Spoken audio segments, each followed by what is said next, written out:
ये है leaders block.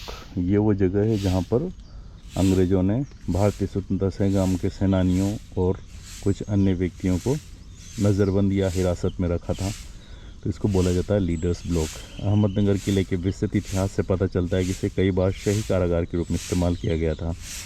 सबसे महत्वपूर्ण कारावासों में छत्रपति संभाजी की पत्नी महारानी येशूबाई, कोल्हापुर के चौथे शिवाजी महाराज, नाना फडणवीस, तुलाजी आंग्रे आदि थे। अखिल भारतीय कांग्रेस कार्य समिति के सदस्यों को भारत छोड़ो आंदोलन के दौरान 42 से 45 के दौरान अंग्रेजों ने किले में बंदी बनाया था। किले में निम्नलिखित नेताओं को हिरासत में लिया गया था: सरदार वल्लभ भाई पटेल, आचार्य कृपलानी, पंडित जवाहरलाल नेहरू, आचार्य नरेंद्र देव, गोविंद वल्लभ पंत, हरे कृष्ण मेहताब, आसफ अली पट्टाभी, सीतारमैया, मोहम्मद मौलाना आज़ाद, शंकर राव देव, डॉक्टर पीसी घोष, सैयद महमूद। पंडित नेहरू अपने कारावास के दौरान विश्व प्रसिद्ध पुस्तक द डिस्कवरी ऑफ इंडिया अप्रैल से सितंबर 1944 में 5 महीने की रिकॉर्ड अवधि में इस किले में लिखी थी।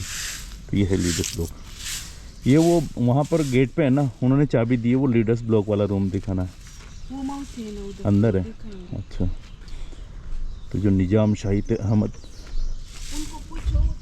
हाँ अहमद निज़ाम शाही के जो थे, उन्होंने जब बहमनी सुल्तनत के टुकड़े हुए तो उन्होंने यहाँ पर एक युद्ध लड़ा था और उसकी जगह उसी ग्राउंड पर ये किला बनाया गया है।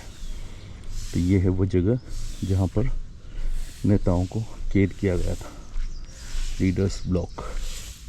वो चाबी दिया, उन्होंने कहा है कि कौन सा चाबी यूज़ करना है। कपड़े वाली ये वाली कौन सा रूम है?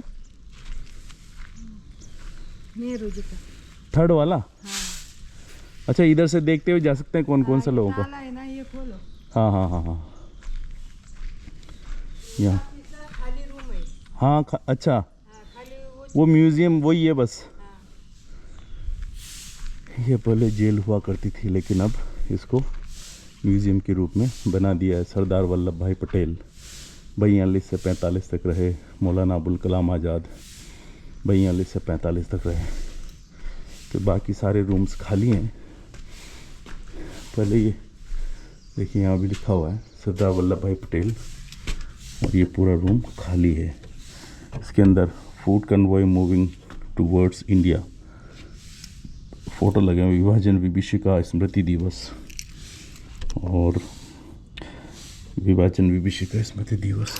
तो ये वो जगह है जहाँ पर वल्लभ भाई पटेल आए थे और इस रूम में रखा गया था मौलाना अबुल कलाम आज़ाद को 42 से 45 तक। ये पूरा खाली है।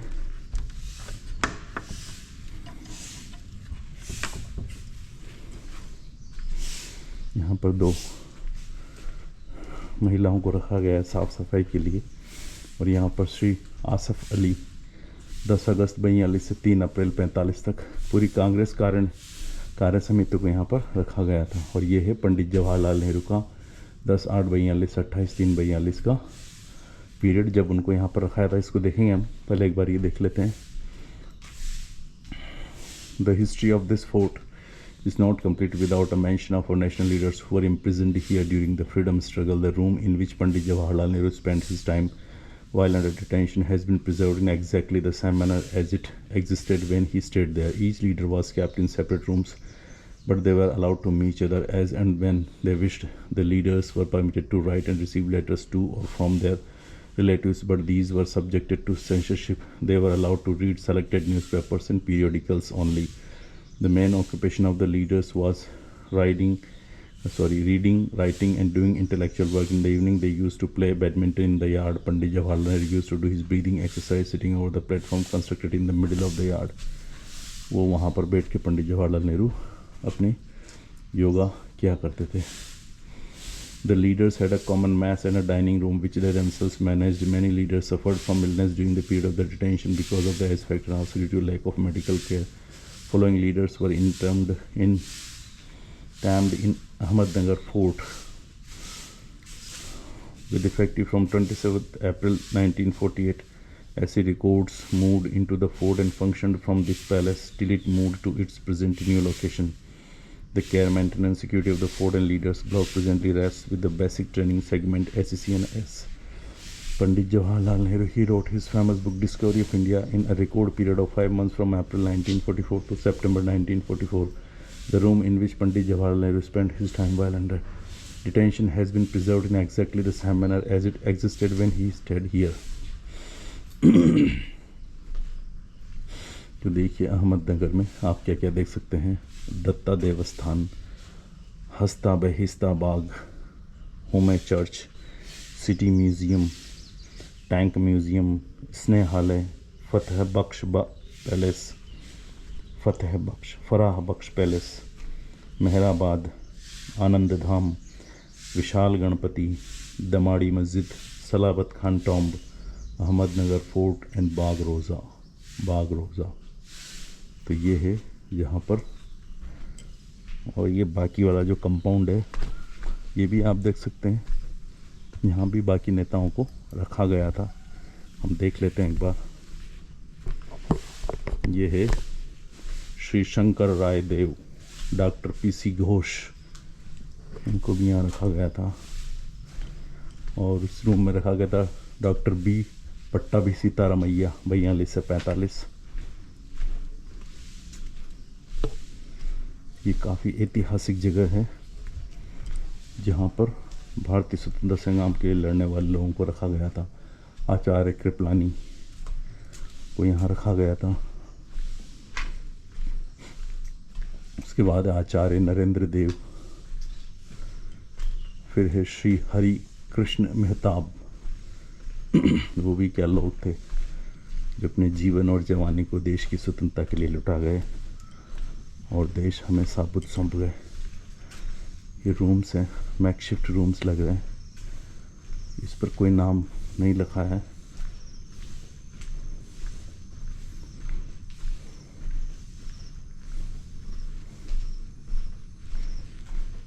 सेना डाकोर सेवाकोर, इस पर भी कोई नाम नहीं लिखा है। तो आप यहाँ देखिए, संभाजी की पत्नी येशुबाई को भी यहाँ पर कैद किया गया था अंग्रेज़ों के द्वारा। फर्नीचर्स पड़ा हुआ है, इस पे भी कोई नाम नहीं लिखे हैं इनमें, लेकिन कम्प्लीटली पहले ये जेल हुआ करती थी और इसको जेल की तरह मेंटेन किया गया था। लेकिन आज़ादी के बाद इसको एक संग्रहालय के रूप में बना दिया गया है। ये सारे रूम्स।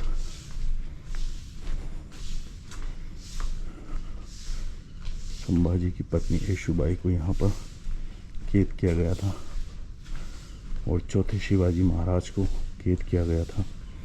और भी अनगिनत ऐसे कैदी होंगे जिनके नाम हम मेंशन नहीं कर पा रहे हैं। ये सारे रूम्स थे।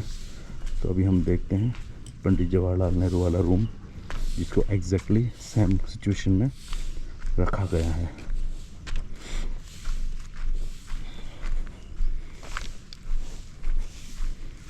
तो गेट और खिड़कियाँ काफ़ी बना दी गई हैं। पंडित जवाहरलाल नेहरू 16 अगस्त 42 से 28 मार्च 45 तक उनको यहाँ पर नज़रबंद रखा गया था। श्री आसफ अली।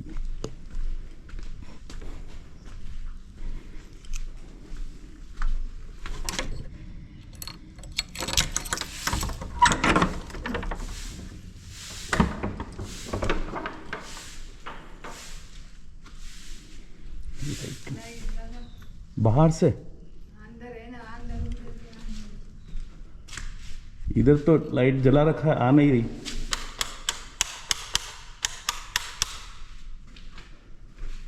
लाइट नहीं आ रहा है। अच्छा, ये देखिए, ये जो फर्नीचर उन्होंने यूज़ किया था पंडित जवाहरलाल नेहरू, ये टेबल कुर्सी है, ये टेबल है। Life of Nehru, fragrance that still remains. बहुत बड़ी बुक है। और ये पंडित जवाहरलाल नेहरू का पोर्ट्रेट। और ये वो बेड है जिस पे सोया करते थे और बैठा करते थे। The discovery of India. ये लेटर्स नज़रबंदी के दौरान लिखी गई उनके कारावास की दिनचर्या के कुछ पन्ने। बहुत टाइम चाहिए इनको पढ़ने के लिए। उसी तरह ये है द डिस्कवरी ऑफ इंडिया के pages. pages from the Jawaharlal Nehru's manuscript of Discovery of India. After 20th month of detention here, he took up writing of the book in April 1944. September 7, 1944, he completed the Discovery of India, running into 1,000 handwritten pages. Such was the talent of Jawaharlal Nehru. पंडित हरे कृष्ण मेहताब के बारे में लिखा गया है, लेकिन light नहीं आ रही है। Pandit Prafulla Chandra Ghosh, doctor Syed Mahmud, Acharya Kripalani. British Army had captured this fort from Daulat Rao's India in the year 1803. Later on, Bombay Artillery and Laboratory had started its center in this fort, where in it became hub for guns, cannons, and ammunition. These two howitzers mounted on wheel placed in front of main gate were used by the British Army in the year 1829 and 1847 respectively. These were the best cannons of its time. जो gate के बाहर लगी हुई है वो है howitzer guns. आचार्य नरेंद्र देव, स्वतंत्रता सेनानी जिन्हें अहमदनगर के किले में रखा गया था, वो हम देख चुके हैं. और ये है अहमदनगर किले का इतिहास. लाइट नहीं आ रही है.